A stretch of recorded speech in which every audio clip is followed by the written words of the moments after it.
नारद जी बात बात पर नारायण नारायण कहा करते और इस प्रकार दिन में कई बार भगवान का नाम लेते थे।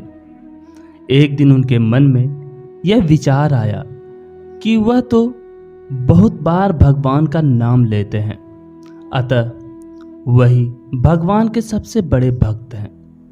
यह सोचकर नारद जी विष्णु भगवान के पास पहुंचे और पूछा, भगवान आपका सबसे बड़ा भक्त कौन है? विष्णु भगवान ने बताया, अमुक गांव का अमुक किसान मेरा सबसे बड़ा भक्त है। नारद जी को बहुत धक्का लगा। उन्होंने भगवान जी के कथन की पुष्टि के लिए अपने को संभालते हुए भक्त किसान का नाम और पता नोट किया तथा उस किसान के गांव चल दिया।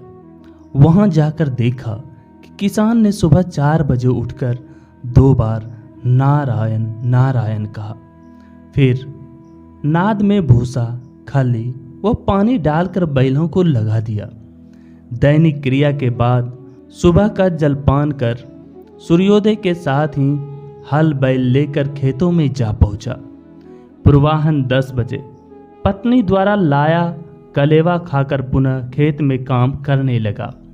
दोपहर में घर जाकर खाना खाया, सुरती खाया, बैलों को नाद पर लगाया।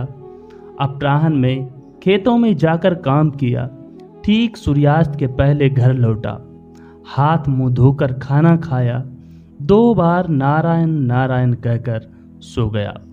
नारद जी को बड़ा आश्चर्य हुआ कि किसान द्वारा पूरे दिन में केवल 4 बार नारायण नारायण कहा गया, जबकि वे स्वयं दिन भर नारायण नारायण कहते हैं, किंतु उन्हें भगवान विष्णु अपना सबसे बड़ा भक्त नहीं मानते। नारद जी ने अपनी आशंका व व्यथा विष्णु भगवान को बताई।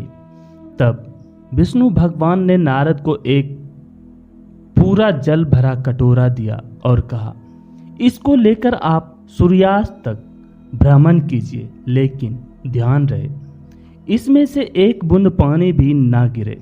यदि ऐसा होता है तो मेरा सुदर्शन चक्र आपके पीछे रहेगा।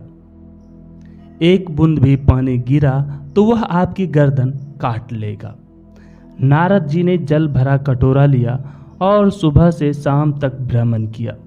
सुदर्शन चक्र ने पीछा किया।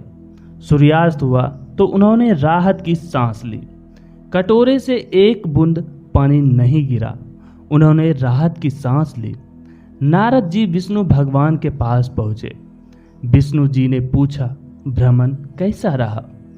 नारद जी ने उत्तर दिया, आपके सुदर्शन चक्र वो भरे पानी के कारण भ्रमण में तनाव बना रहा।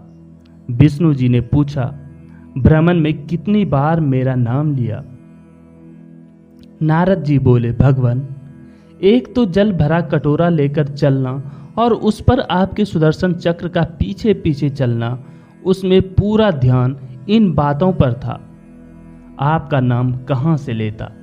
तब विष्णु जी ने कहा, इसी प्रकार गृहस्थ जीवन की आपाधापी आजीविका अर्जन की गला काट देने के भय वाली कठिनाइयों के बाद भी यदि किसान सुबह शाम मेरा नाम ले लेता है तो निश्चित रूप से वह सर्वश्रेष्ठ भक्त है। दोस्तों, आप चाहे जिस भी परिस्थिति में हो, आप कभी ना कभी भगवान का नाम अवश्य लें। धन्यवाद।